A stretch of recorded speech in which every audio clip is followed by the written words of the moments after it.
ప్రత్యేక తెలంగాణ రాష్ట్ర సాధన అజెండాగా ఏర్పడినటువంటి పార్టీ టీఆర్ఎస్ పార్టీ. ఈ యొక్క టీఆర్ఎస్ పార్టీ ఉద్యమ నేత కేసీఆర్ తన అనుకున్న లక్ష్యాన్ని సాధించి స్వరాష్ట్రాన్ని సాధించారు. అటువంటి ఈ పార్టీ స్థాపించి 25వ వసంతంలోకి రజతోత్సవానికి జరుపుకుంటుంది. ఈ సందర్భంగా వరంగల్ జిల్లాలోని ఎల్కతుర్తి వద్ద ఈ నెల 27న ఈ యొక్క రజతోత్సవ మహాసభ జరుగుతుంది. ఈ 25 సంవత్సరముల ప్రస్తావనలో ఈ పార్టీ సాధించినటువంటి ప్రగతి గురించి మన దగ్గర పార్లమెంట్లో రాజ్యసభ ఉపనాయకుడు వద్దిరాజు రవిచంద్ర గారు ఉన్నారు. వారిని అడిగి తెలుసుకుందాం.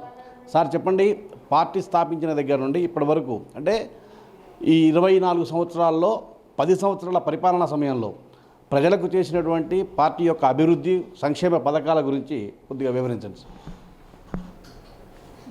తెలంగాణ రాష్ట్ర సాధనే కాకుండా అధికారంలోకి వచ్చినాక 10 ఏళ్ల పాటు బ్రహ్మాండంగా రైతుల దగ్గర నుంచి విద్యార్థుల దాకా ఆటో కార్మికుల దగ్గర నుంచి ప్రతి ఒక్కరిని కూడా కౌలు రైతులు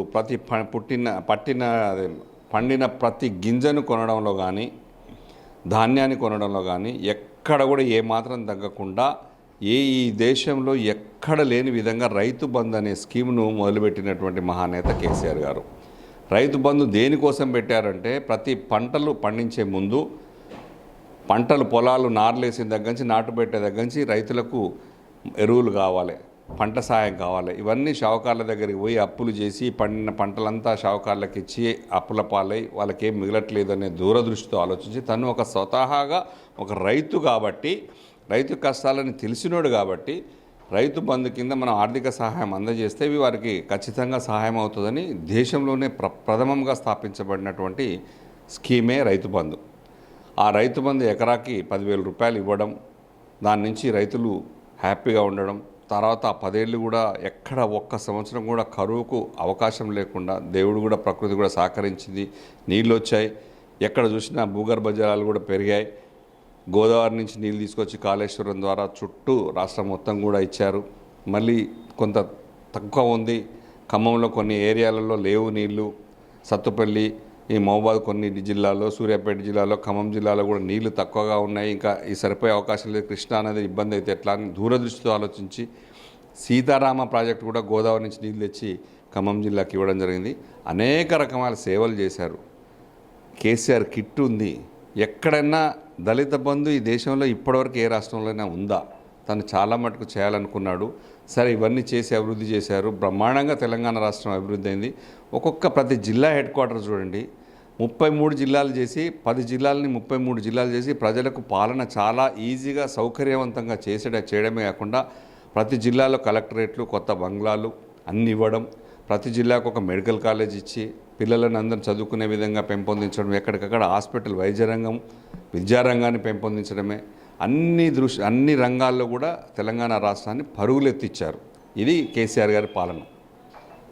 అయితే 10 సంవత్సరాల పాలనలో కూడా ప్రజా సంక్షేమ పథకాలు ఎన్నో రకాలుగా అభివృద్ధి ఫలాలు మొత్తం కూడా ప్రజలకు అందించినా కానీ గత ఎన్నికల్లో ఈ ప్రజలు కొద్దిగా ఈ పార్టీని ఓడించడం వల్ల నాయకుల్లో కొద్దిగా నిరుత్సాహం ఉందని, అదేవిధంగా ప్రస్తుతం యొక్క పాలకుల మీద ప్రజా వ్యతిరేకత తీవ్రంగా ఉంది. దాన్ని కూడా తిప్పికొట్టడంలో కొద్దిగా నాయకత్వం అలసత్వంగా ఉందని, చైతన్యవంతంగా లేదనే భావం ప్రజల్లో ఉంది. దానిపై మీ అభిప్రాయం ఏంటి సార్? ఇంత చేసినా కూడా తెలంగాణ రాష్ట్రంలో దాదాపు 432 హామీలు ఇచ్చారు. మేము కళ్యాణ లక్ష్మి ఇస్తా అంటే దానికి అడిషనల్గా 1 తులం బంగారం ఇస్తామనగానే మహిళలకు మళ్ళీ సపరేట్గా పెన్షన్ ఇస్తామనంటే అట్లా కొంచెం ఆకర్షితులయ్యారు. రైతు బంధు 10,000 నుంచి 15,000 ఇస్తామనంటే ఇట్లా, కౌలు రైతులకు సపరేట్గా మళ్ళీ ఇస్తామనంటే, ఆటో కార్మికులకు కూడా సపరేట్గా ఇస్తా అంటే ఎక్కడికక్కడ మేము ఉన్న స్కీమ్ల కంటే డబల్ చెప్పే ప్రయత్నం చేసి ఇవన్నీ మేము ఇస్తాము అని చెప్పడం మూలన కేసీఆర్ గారు తెలంగాణ తెచ్చారు, బ్రహ్మాండంగా చూసుకున్నారు. ఇంతకంటే ఎక్కువ అవకాశం వస్తుంది కానీ మహిళలు, కొంతమంది రైతులు కూడా అందరూ ఆలోచించారు, ఆశపడ్డారు, ఓట్లేశారు. కాంగ్రెస్ పార్టీ అధికారంలోకి వచ్చింది. తెలుసుకున్నారు సంవత్సరాల కాలంలోనే వాళ్ళ పాలన ఘోరంగా ఉందని. ఎక్కడికక్కడ ఏ ఒక్క స్కీమ్ చేయడం కాకుండా ప్రజలు తీవ్ర ఆగ్రహంతో ఉన్నారు.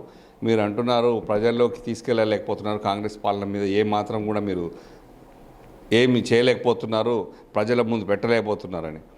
ఖచ్చితంగా వాళ్ళు చేసే తప్పులు ఎండగట్టడంలో బీఆర్ఎస్ పార్టీ ముందు తప్ప బీజేపీ పార్టీ ఎక్కడ కూడా దాంట్లో ముందుకు రాలేదు. ఖచ్చితంగా బీఆర్ఎస్ పార్టీ ముందుంది. అసెంబ్లీలో సాక్షిగా చూస్తున్నారు. కేటీఆర్, వర్కింగ్ ప్రెసిడెంట్ కేటీఆర్ గారు, హరీష్ రావు గారు ఒక యుద్ధ వాతావరణం అసెంబ్లీలో అంటే అట్లా చేస్తున్నారు. ఫైట్ ప్రజలకు అర్థమయ్యేలాగా చేస్తున్నారు. ఎండగట్టింది మేమే. హైడ్రా మీద తిరుగుబాటు చేసి దాన్ని ఆపగలిగి కొంత మటుకు నిరోధించగలిగింది మేము బీఆర్ఎస్ పార్టీ. లగ్చర్ల ఫామా అది. ఆ గొడవ కూడా కంట్రోల్ చేసుకొని రైతులకు, గిరిజన రైతులకు న్యాయం చేయగలిగింది. అక్కడ భూములు పోకుండా కాపాడగలిగింది కూడా బీఆర్ఎస్ పార్టీ. నిన్నగాక మొన్న ఒక హైదరాబాద్లో యూనివర్సిటీ ల్యాండ్ కొల్లగొట్టాలని చూస్తుంటే కూడా ఆపగలిగింది బీఆర్ఎస్ పార్టీ. ఎక్కడ కూడా బీఆర్ఎస్ పార్టీ తగ్గలేదు, వెనుకంజ వేయలేదు. ఇంకా మీరే కొంత మీడియా మిత్రులు, కొంత వాళ్ళు కాంగ్రెస్ పార్టీలో మాకు అవకాశం ఇవ్వండి, 6 నెలలు కాలేదు, సంవత్సరం కాలేదు, సంవత్సరాలు కాలేదు, అప్పుడే తిరుగుబాటు చేస్తే ఇట్లా మాకు 5 ఏళ్ళ అధికారం ఉంటుందని చెప్పి అన్నప్పుడు కూడా రుణమాఫీ దగ్గరకు వచ్చేసరికి సగం మందికి రుణమాఫీ చేశారు, మిగతా రుణమాఫీ చేయలేదు. ఇవన్నీ కూడా పార్లమెంట్ సాక్షి కూడా మేము మాట్లాడడం జరిగింది. ముందుగా ముఖ్యంగా ముస్లిం సోదరులకు వక్ బిల్ పెడితే కూడా మేము ముస్లిం సోదరులకు మద్దతుగా వక్ బిల్ మేము ఖచ్చితంగా ఎగనెస్ట్గా కూడా ఓటు వేయడం జరిగింది. ఇవన్నీ కేసీఆర్ గారు దూరదృష్టితో ఆలోచిస్తారు. ఖచ్చితంగా మేము మా బీఆర్ఎస్ పార్టీ ఏం కోల్పోయింది, ప్రజలు ఏం కోల్పోయారో, బీఆర్ఎస్ పార్టీని ఎందుకు కోల్పోయారో ప్రజలందరూ కూడా ఆలోచించుకున్నారు. దాంట్లోంచి వచ్చిందే మాకు 25 సంవత్సరాల అనుభవంతో ప్రజల్లోకి తీసుకెళ్ళి తెలంగాణ 70 ఏళ్ల కోరికను సాకారం చేసి తెలంగాణను సాధించి పెట్టినటువంటి పార్టీగా బీఆర్ఎస్ పార్టీ రజతోత్సవ సభ ఈ దేశంలో ఒక అద్భుతమైన చరిత్రలో నిలిచిపోయే మీటింగ్ కాబోతుంది. ఢిల్లీలో ఉన్నటువంటి మా ఎంపీలు కూడా ఆలోచిస్తున్నారు, నాకు ఫోన్ చేస్తున్నారు అన్ని పార్టీలు, ఏం జరుగుతుంది, క్యా ఓ రా హై ఉధర్ తెలంగాణ మే, కేసీఆర్ जी बहुत अच्छा बड़ा नेता है, కేవల్ 2 ఎంపీ సే తెలంగాణ రాజ్ సాకార్ కర్ దియా అని చెప్పేసి అట్లా కూడా ఆలోచించి ఇప్పుడు మళ్ళీ ఇంత తొందరలోనే రివైవ్ అయిపోయింది పార్టీ. చాలా చాలా చాలా స్పీడ్గా వచ్చేసింది, తొందరగా అధికారంలో కూడా రాబోతుందని చెప్పేసి ఎక్కడికక్కడ మా ఎంపీలు, అన్ని రాష్ట్రాల ఎంపీలు కూడా ఫోన్ చేస్తున్నారు. వాళ్ళకు కూడా రిపోర్ట్లు ఉంటాయి కదా, కాంగ్రెస్ ఫెయిల్యూర్ అయిపోయిందని చెప్పేసి. మిమ్మల్ని నమ్ముతున్నారు ప్రజలు, బీఆర్ఎస్ పార్టీని నమ్ముతున్నారు. ఎందుకంటే 10 ఏళ్ల పాలనలో మేము అందరి కష్టాలు చూసి వాళ్ళకు న్యాయం చేసి ఖచ్చితంగా కూడా చేయగలిగే పార్టీ, చేసి ఉన్న పార్టీ, నమ్మకమైన పార్టీ బీఆర్ఎస్ అని చెప్పేసి ఖచ్చితంగా ప్రజలు నమ్మకంతో ఉన్నారు.